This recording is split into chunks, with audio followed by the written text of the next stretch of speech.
മലപ്പുറം ജില്ലയുമായി ബന്ധപ്പെട്ട മുഖ്യമന്ത്രിയുടെ അഭിമുഖത്തെ ചൊല്ലിയും നിയമസഭയിൽ ഭരണപ്രതിപക്ഷ വാക്പോരുണ്ടായി. മലപ്പുറം ജില്ലാ രൂപീകരണത്തെ എതിർത്തത് കോൺഗ്രസും ജനസംഘവും ചേർന്നാണെന്ന് ഭരണപക്ഷം ആരോപിച്ചു. മലപ്പുറം ജില്ലയ്ക്കെതിരെയുള്ള സംഘപരിവാർ അജണ്ട മുഖ്യമന്ത്രിയുടെ അഭിമുഖത്തിലൂടെ നടപ്പിലായതായി പ്രതിപക്ഷം കുറ്റപ്പെടുത്തി. മുഖ്യമന്ത്രിയുടെ വിവാദാഭിമുഖം പ്രതിപക്ഷം ആയുധമാക്കിയതോടെ മലപ്പുറം ജില്ലാ രൂപീകരണത്തിന്റെ ചരിത്രമുയർത്തി ഭരണപക്ഷം പ്രതിരോധം തീർത്തു. ജില്ലാ രൂപീകരണത്തെ എതിർത്തത് കോൺഗ്രസും ജനസംഘവുമാണെന്ന് ആരോപിച്ചു. മലപ്പുറം ജില്ലാ രൂപീകരണത്തിനെതിരായി ജനസംഘത്തിന്റെ കൂടെ ചേർന്ന് എന്തിനാണ് ഈ കുട്ടി പാകിസ്ഥാൻ എന്ന് ചോദിച്ച ആളുകളാണ് കോൺഗ്രസുകാർ. CH മുഹമ്മദ് കോയയുടെ പ്രസംഗം ഉൾപ്പെടെ ഓർമ്മിപ്പിച്ചായിരുന്നു KT ജലീലിന്റെ ആരോപണം.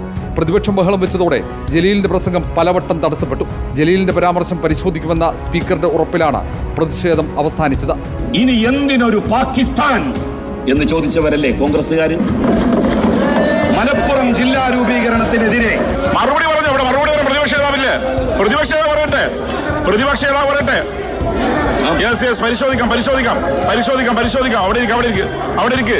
മലപ്പുറത്തിനെതിരെയുള്ള നീക്കം സംഘപരിവാർ അജണ്ടയാണെന്ന് പ്രതിപക്ഷം ആരോപിച്ചു. മുഖ്യമന്ത്രിയുടെ അഭിമുഖത്തിലൂടെ സംഘപരിവാർ അജണ്ട നടപ്പിലായെന്ന് പ്രതിപക്ഷ നേതാവ്. സംഘപരിവാർ പറയാണ് കേരളത്തെക്കുറിച്ച്, കേരളത്തിലെ ഒരു സമുദായത്തെക്കുറിച്ച് വ്യാപകമായി പ്രചരിക്കുന്ന കാര്യം 30-ാം തീയതി ഡൽഹിയിൽ വരികയാണ്. ഇതാരുടെ ശില്പശാലയിൽ വാർത്തെടുത്തതാണ് ഈ നറേറ്റീവ്, ഈ പൊളിറ്റിക്കൽ നറേറ്റീവ്? ഒരു കമ്മ്യൂണിറ്റിക്കെതിരായി, ഒരു ജില്ലക്കെതിരായി, ഒരു സ്റ്റേറ്റിനെതിരായി ഉള്ള സംഘപരിവാർ അജണ്ട. മുഖ്യമന്ത്രി അഭിമുഖം നൽകിയില്ലെങ്കിൽ PR കമ്പനിക്കെതിരെ കേസെടുക്കാത്തത് എന്തുകൊണ്ടാണെന്ന ചോദ്യം പ്രതിപക്ഷം ആവർത്തിച്ചു. നിങ്ങൾ ഭരിക്കുന്ന ഈ കേരളത്തിന്റെ മണ്ണ് ദേശവിരുദ്ധ പ്രവർത്തനത്തിന് ഫണ്ട് ചെയ്യുന്ന സ്ഥലമാണ് എന്ന BJPയുടെ ക്യാമ്പയിൻ.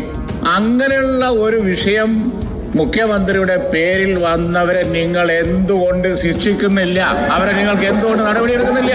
അഭിമുഖത്തിൽ മുഖ്യമന്ത്രി മലപ്പുറത്തെ അവഹേളിച്ചിട്ടില്ലെന്നാണ് ഭരണപക്ഷത്തിന്റെ വിശദീകരണം. പക്ഷേ PR കമ്പനിക്കെതിരെ കേസെടുക്കാത്തത് പ്രതിപക്ഷം ആയുധമാക്കിയതോടെ ഭരണപക്ഷം പൂർണ്ണമായും പ്രതിരോധത്തിലായി. റിപ്പോർട്ടർ, തിരുവനന്തപുരം.